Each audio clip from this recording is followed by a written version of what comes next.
안녕하십니까? 자, 이번엔 여러분들이 경호학 7개의 7일간 푸는 모의고사 중에 첫 번째 제 1회분 모의고사를 보도록 하겠습니다.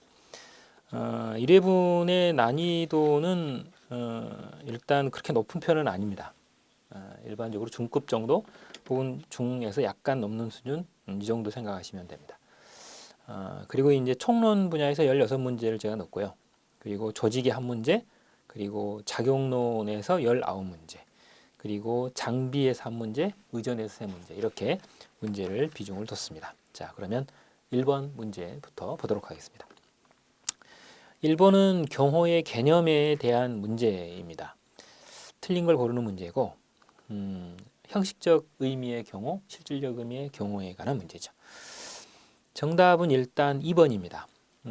형식적 의미의 경호의 개념은 학문적 측면에서 고찰된 개념이다. 이렇게 되어 있는데 학문적 측면에서 고찰이 된 것은 형식적인 게 아니고 실질적인 것이죠. 그래서 2번이 바로 틀려 있습니다.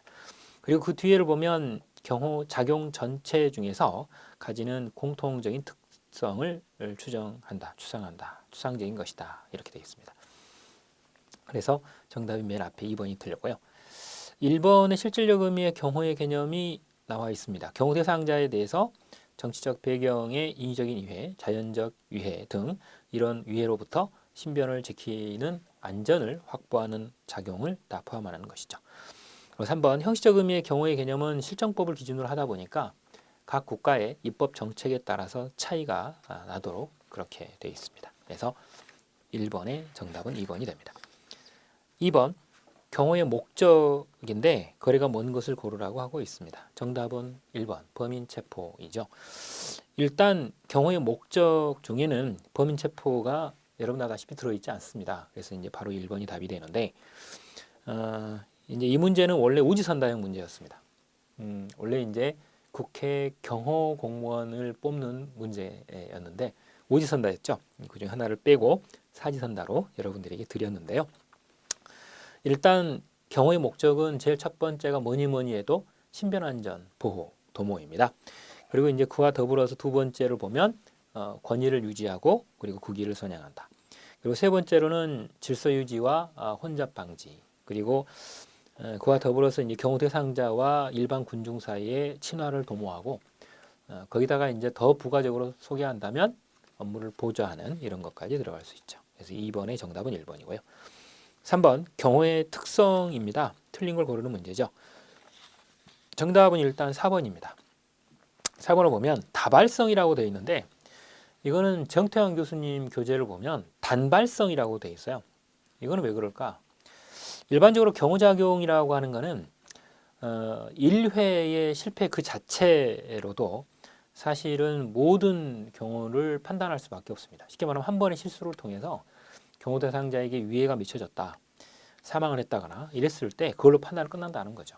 그렇기 때문에 완벽에 가까운 어떤 경호 활동을 요구할 수밖에 없는 것이고 그렇기 때문에 다발성이 아니라 단발성이어야 된다. 이렇게 정태환 교수님 주장합니다. 그래서 3번의 정답은 4번이 되죠. 1번의 예방성, 2번의 통제성, 3번의 상대성이라고 하는 이런 형태는 일반적으로 경호의 특성에서 논의를 할 때 그렇게 보고 있습니다. 그 다음 4번 문제를 볼까요? 4번 문제는 경호의 구성 요소에 대해서 묻고 있습니다. 틀린 것을 고르라는 문제이고요. 정답은 일단 2번입니다. 경호의 객체는 경호에 맞서 겨뤄야 하는 목표를 지칭한다 그랬는데 이거는 경호의 객체가 아니라 경호의 상대죠. 경호의 객체는 경호 대상자를 가리킵니다. 경호의 주체는 경호기관을 가리키고요. 그렇기 때문에 2번은 앞부분이 틀려 있습니다. 그리고 이제 경호 활동에 영향을 미칠 수 있는 경호 대상자를 둘러싸고 있는 제반 유해 요소를 가리킨다. 이게 이제 경호의 객체가 아니라 상대였습니다. 그래서 2번이 틀려 있는 상태이고요. 1번을 보면 경호원, 경호 대상자, 경호 환경 이런 것들이 바로 경호 활동에 작용을 해서 경호의 성과에 영향을 미치는 요소들인데 이런 것들을 경호의 구성 요소 이렇게 우리가 부르고 있죠. 그리고 3번처럼 경호 대상자가 안고 있는 위험은 경호 대상자의 직업이나 성격, 활동성, 그리고 공공 노출성, 그리고 생활 방식, 그리고 활동 지역에 따라서 다르고 경호 대상자의 경호에 대한 인식이나 관심은 경호의 결과에 지대한 영향을 미친다 이렇게 되어 있습니다. 그래서 결과적으로 경호에 대해서 어느 정도로 또 경호 대상자가 인식하고 있느냐에 따라서 그 결과가 달라질 수 있다라는 뜻이죠. 그리고 4번처럼 경호 대상자 자신도 원칙적으로 이제 적극적인 경호의 협조가 있어야 되겠죠. 이런 것들이 필요합니다. 자, 그래서 일단 4번의 정답은 일단 2번이었고요. 5번을 보겠습니다. 경호의 이념입니다. 틀린 걸 고르는 문제죠. 틀린 거는 정답이 1번인데요. 협력성과 공개성이라고 되어 있는데 공개성이 아니라 비밀성, 즉 비공개성으로 가야 되죠. 그래서 이제 서로 보안을 요구하는 보안성이다. 이게 이제 전국적으로는 일단 틀린 이유입니다. 공개성이 아니라 오히려 정반대로 보안성이 있어야 된다라고 하는 것이죠. 그래서 경호라고 하는 것은 경호기관의 일단 한 기관만으로 목적이 달성될 수는 없고 여러 개 기관들의 협력을 통해서 이루어지고 더더군다나 국민들의 협조가 아주 절실한 그런 요소이죠. 국민들의 협조를 어느 정도 오느냐에 따라서 성공할 수도 있는 그리고 성공적으로 임무가 완수될 수도 있는 그런 활동입니다. 그리고 경호 대상자의 행사 일정은 국민들에게 알리는 것이 아니라 유해 요소로부터 경호 대상자나 혹은 경호 주체의 움직임을 알지 못하도록 하는 것이 오히려 바람직하기 때문에 오히려 보안성이 그런 측면에서는 요구가 된다 이렇게 봐야 됩니다. 그리고 그 밑에 보면 정치적 중립성도 요구됩니다. 경호원 자신도 어떤 정치적인 어떤 생각이 있겠지만 경호 대상자의 어떤 정치적인 성향과 반대된다 하더라도 일단 경호는 해야 되죠. 그래서 정치적 중립성이라고 하는 부분이 바로 거기서 나타납니다. 그래서 5번의 정답은 1번이 됩니다. 6번 경호의 위기의 특성에 대해서 묻고 있습니다. 6번의 정답은 4번인데요. 비현장성 그랬는데 이건 현장이죠. 위기에 대응하기 위해서는 어차피 현장에서 일단 상황이 닥쳤을 때 즉각적으로 대응을 해야 됩니다. 그래서 경호 책임자에게 최종적인 책임을 이제 묻는 그런 결과가 나타나죠. 그래서 현장 책임자가 현장에서 즉각적으로 대응을 해야 됩니다. 특히 위기 상황 혹은 돌발 상황일 때 더더군다나 그렇죠. 그렇기 때문에 현장성이다 이렇게 해야지 비현장성이다 이러면 안 됩니다. 그래서 6번의 정답은 4번이다 이렇게 보시면 됩니다. 나머지 이제 불확실성, 돌발성, 중대성이라고 하는 것은 뭐 일반적으로 우리가 이제 지적할 수도 있는 그런 부분이죠. 6번의 정답은 4번이고요. 그다음 7번 경호 활동을 준비, 대비, 대응, 학습 단계 4단계로 구분할 때 대비 단계에 해당하지 않은 것은 이거는 이제 이수석 교수님이나 이런 교수님들이 최근에 이제 각 단계별 활동들에 대해서 묻는 질문이 나오고 있는 그 부분에 대한 내용이죠.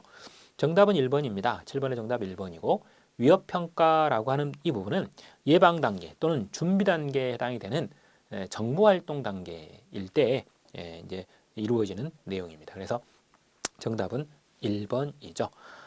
예방 준비 단계 이런 형태에 해당이 되는 즉 정보를 수집하는 활동일 때 나타나는 게 위협 평가라고 하는 부분입니다. 정답은 1번이죠. 나머지 이제 선발 경호, 안전 대책 활동, 비상 대책 활동이라고 하는 이런 부분들은 주로 여기서 제가 하는 것처럼 대비 단계에서 주로 문제가 됩니다. 그래서 7번의 정답은 1번이 되고요.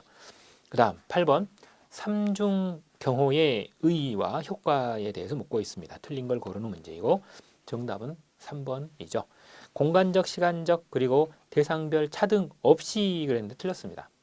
이게 이제 차별이 있죠. 그것을 나누는 것이 바로 3중 경호였던 것입니다. 그래서 공간적, 시간적, 대상별로 차등화된 통제를 통해서 완벽한 경호를 추구한다. 이렇게 돼야 됩니다. 그래서 8번의 정답은 3번이 되죠. 그리고 이제 1번을 보면 경호 영향권역을 공간적으로 여러 가지로 이제 구분을 하죠. 그래서 해당 구역에 어느 정도의 인적, 물적 유해 요소가 있느냐에 따라서 그거를 차등화합니다. 그래서 상대적으로 경호 조치를 취하고 경호 인력도 그에 맞춰서 배치를 하고 그리고 중첩적으로 통제를 하도록 함으로써 경호의 효율성을 부과하고자 하는 것이 3중 경호의 원칙이다. 이렇게 하는 것이죠. 8번의 정답은 3번이었고요. 그 다음 9번 봅니다. 기만 경호에 대해서 묻고 있습니다. 틀린 걸 고르는 문제이고요. 정답은 일단 4번입니다. 4번은 1981년 레이건 대통령 피격 사건에서 범인 잉클리는 본대 차량이나 기자단 등을 보고 어렵지 않게 레이건 대통령이 어디로 나올지를 알 수 있었고 힐튼 호텔의 VIP 출입구에서 공격을 감행하였는데 이는 기동기만의 중요성을 확인시키는 사례이다. 그런데 기동기만이 아니고요. 이거는 장소기만에 관한 부분입니다. 오늘날에는 꼭 이렇게 대통령들이 VIP 출입구만을 통해서 출입을 하는 건 아닙니다. 일반 출입구나 아니면 하다못해 이런 식당의 뒷문으로도 출입을 해버립니다. 그래서 이렇게 이제 예기치 못하게 바꿔서 그리고 위장을 하기 때문에 결과적으로 장소 기만이라고 하는 거죠. 즉 경호에 위해를 가하려고 하는 위해 기도자가 생각하지 못했던 그런 장소로 출입을 해버린다라고 보시면 됩니다. 그래서 9번의 정답은 4번이 되는 거고요. 그리고 이제 여기서 3번처럼 이라크 후세인 대통령 같은 경우는 인물 기만을 상당히 원활하게 써먹었던 그런 대통령으로 알려져 있습니다. 그래서 자신과 유사한 얼굴을 가진 유사한 모습을 가지고 있는 사람을 선발해서 이렇게 대통령인 것처럼 자신을 대신해서 이렇게 내보냈던 이런 적들을 가지고 있죠. 자, 그리고 이제 2번은 김한경호의 종류를 잠깐 수술을 했고요. 1번은 김한경호의 개념을 수술을 했습니다. 그래서 실제 상황을 은폐하고 허위 상황을 제공하고자 하는 이런 의미가 있죠. 그래서 유해 기도자를 사실은 속이는 이런 기법입니다. 그 다음 10번 문제를 보죠. 10번은 사주경계에 대해서 묻고 있습니다. 틀린 것을 고르는 문제고 정답은 3번입니다. 3번의 사주경계를 하는 경호는 자신의 오관을 최대한으로 활용하고 육감을 사용해서는 안 된다 그랬는데 아닙니다. 자신이 가지고 있는 5개의 감각기관을 다 사용할 뿐만 아니라 거기에 육감을 최대한 활용해야 됩니다. 여기서 육감이라고 하는 것은 오감을 넘어서 6번째 감각이라고 할 수 있을 정도를 가리키는 말입니다. 이거는 위의 기도자로 하여금 공격이 있기 전에 공격을 좌절시켜야 되는 이런 경호원들의 어떤 감각을 가리키는 그런 형태입니다. 그렇기 때문에 이것도 상당히 중요한 부분이죠. 그래서 10번의 정답은 3번이 되고요.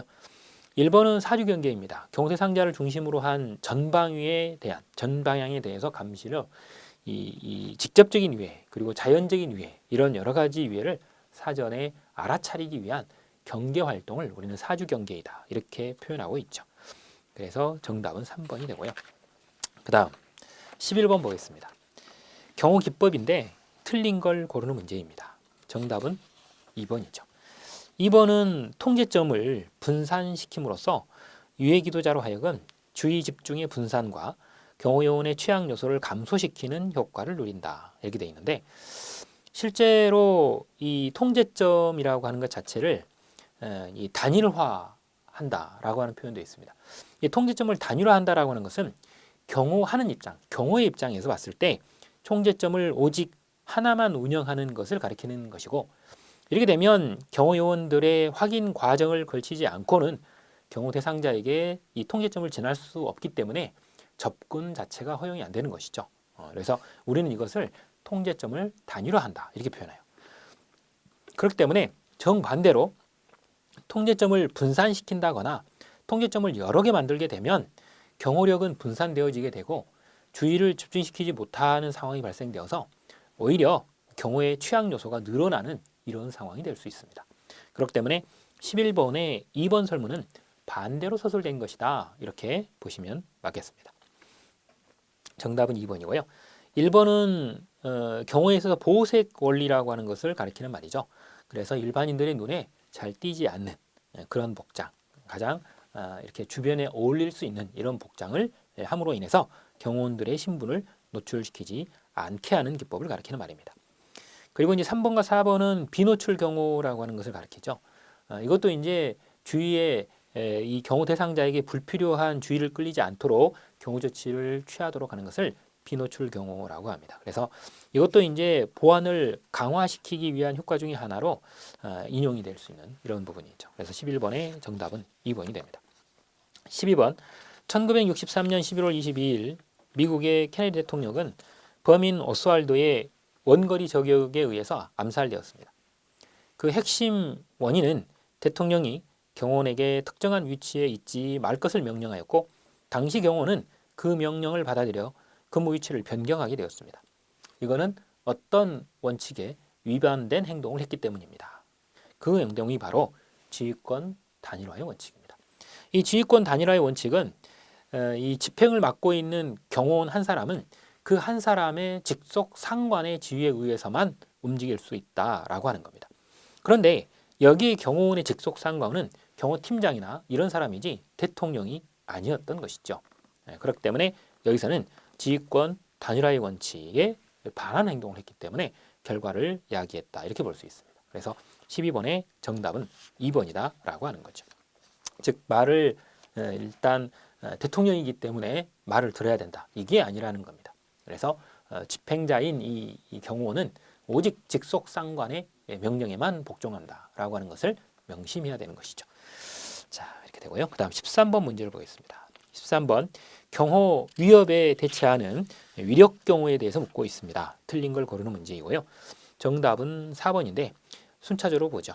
1번 위력 경호는 유해 기도자의 유해 기도 의사를 제압할 수 있는 유무형의 힘을 이용해서 경호 조치를 하는 경호 방식을 가리키는 말이고 2번 위력 경호는 막강한 권한을 가진 경호 조직의 위용과 경호원들의 위세를 과시함으로써 이 유해자가 유해를 기도하고자 할 때 그 자체를 사전에 분쇄시키고자 하는 그런 의도가 담겨진 경우가 바로 위력 경호입니다.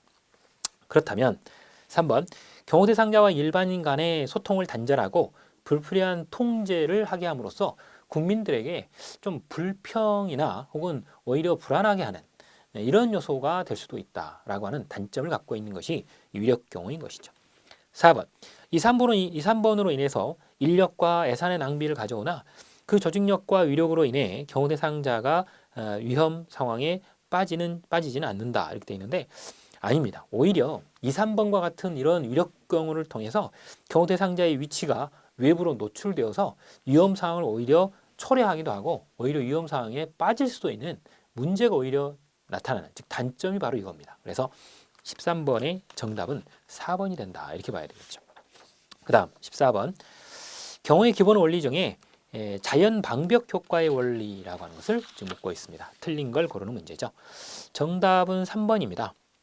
경호 대상자의 위치가 고정된 경우 경호원의 위치가 경호 대상자와 멀수록 유해 기도자는 좌우로 더 많은 이동을 해야만 경호 대상자를 확보하고 공격을 가할 수 있다. 이렇게 되어 있는데 틀렸습니다.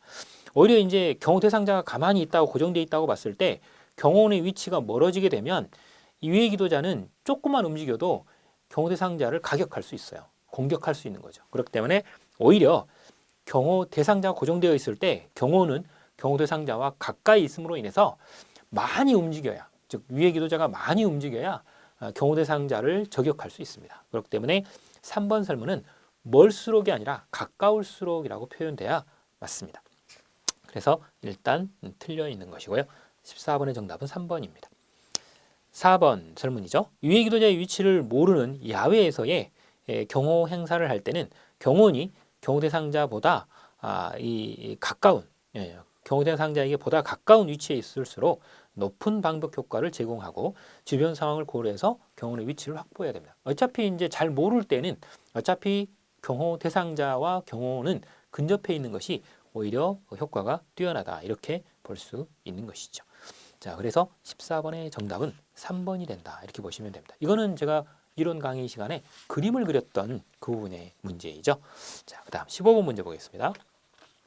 경호에 있어서의 위협의 대응 방안에 대해서 묻고 있습니다. 틀린 걸 고르는 문제이고요. 이것도 경호에 있어서의 위협의 대응 방안이 약 한 5가지 정도로 소개를 드렸어요. 위험의 회피, 위험의 통제, 위험의 제거, 위험의 감소, 그리고 위험의 보유 또는 감수 이렇게 5가지를 소개를 해드렸는데 그것에 대해서 묻고 있습니다. 15번 틀린 걸 고르는 것으로 정답은 4번입니다. 거기 보면 위험의 보유라고 돼 있어요. 이거는 이제 다른 말로 위험의 감수 이렇게 표현할 수 있는데요. 장래 손실을 스스로 부담하는 것으로 위험의 대응 방안에 해당하지 않는다 그랬는데 이것도 대응 방안 중에 하나입니다.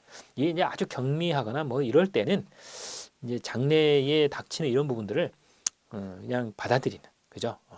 아주 경미할 때 의도적으로 그걸 부담하겠다라고 하는 적극적인 결정을 하고 그냥 감내하면서 일단 이렇게 진행을 하는 이런 경우들을 가리키는 말이죠. 그래서 15번에 정답은 4번이다 이렇게 보시면 되겠습니다.